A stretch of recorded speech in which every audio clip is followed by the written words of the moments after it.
So आज एक अब lecture on enrichment of Antarctica. Morning. Good morning.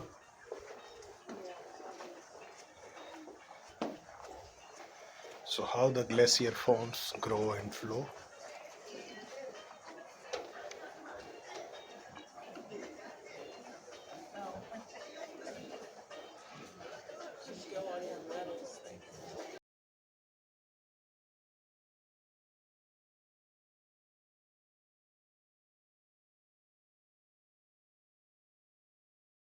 You guys are awesome.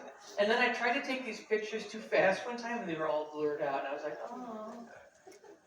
Okay. Figured this out right away.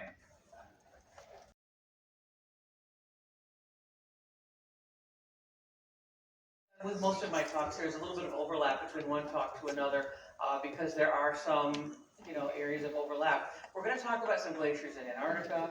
We're going to talk about some glaciers also in Alaska. I know some of you have been to Alaska and some of you have not or are planning to, so this will set you up.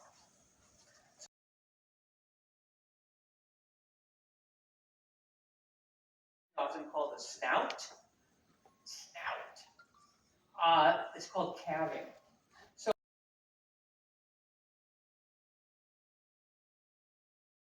it was actually the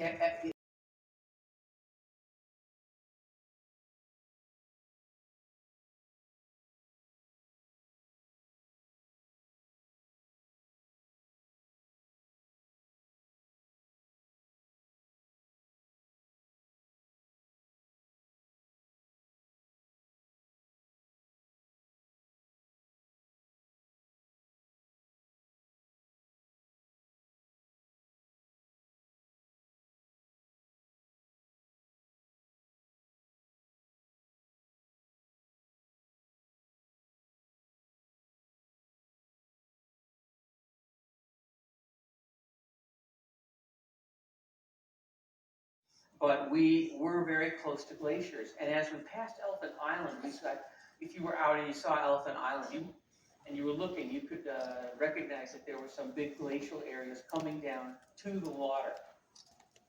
So this is what Antarctica looks like from a satellite using LiDAR that can see through the ice.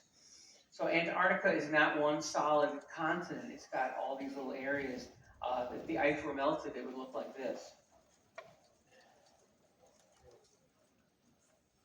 And here's where we were. I don't know if you can see that red arrow at the very top there pointing.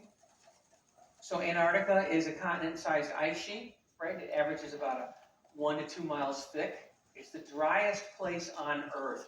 In the middle of Antarctica, when it snows, when it only snows a little bit, it never melts, basically. It's like the Sahara Desert, but even a little drier, I believe. Greenland is the other ice sheet. And if all the ice and glaciers in the world on land were to melt, the sea levels around the world would rise about 230 feet from where they are right now.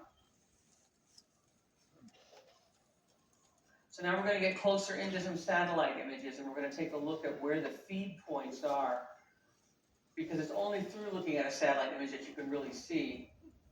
Now here we are, Paradise Bay, and then off to the right of Paradise Bay is Nico Harbor, and those are many of if you came to one of my last lectures, you saw a lot of photographs I took myself of these exact areas, but with like almost perfect photographic conditions, and it was spectacular to see. Now here we are taking a look at how the back high areas where the input was coming in for the glacier, and what is the path that that's taking. So now I'm taking a look at this.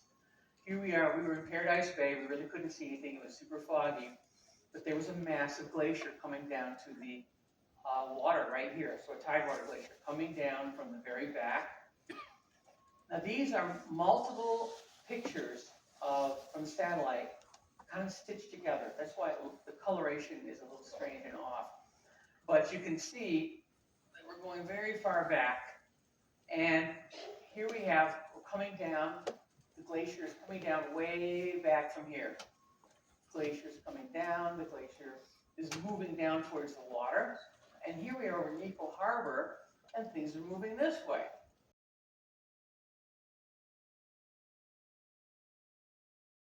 Now, in real time, like you're standing in the ship, right? Look at the amount of glacial output that is coming down to the water. Masses of it.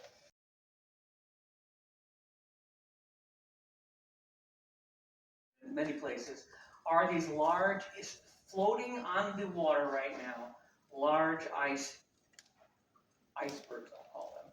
And they break off every now and then. You hear about it in the news in the States. It's as big as Rhode Island, and it broke off, and it was dramatic, and the Larsen ice sheet is breaking up.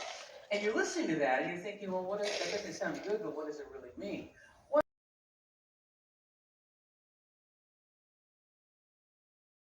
Happening before it came down to the ocean, and that would be our Icefield Glacier. Here is the accumulation area. This Cirque Glacier, this circular thing right above where I'm pointing, is just like that photograph I showed you, where it was like a bowl, and you can see.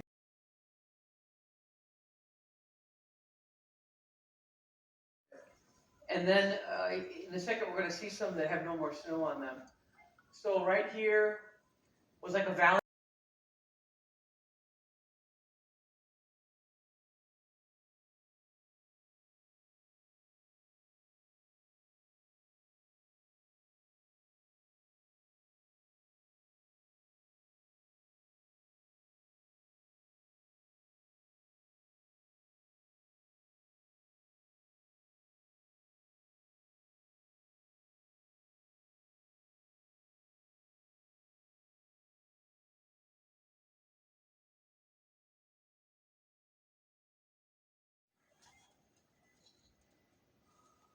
Where's it being fed from? Mendenhall Glacier satellite images.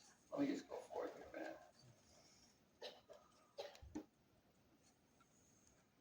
a minute. All right, this is a good one to look at. So the little red dot is Mendenhall Glacier.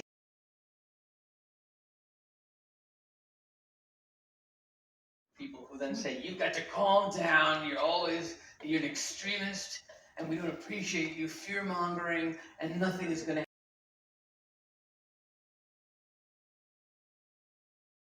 happen. What I'm going to do is, because I just have enough time to clear out, anybody have a question, I'll meet you down here. But I want to say, well, I'll probably talk one more time about climate change.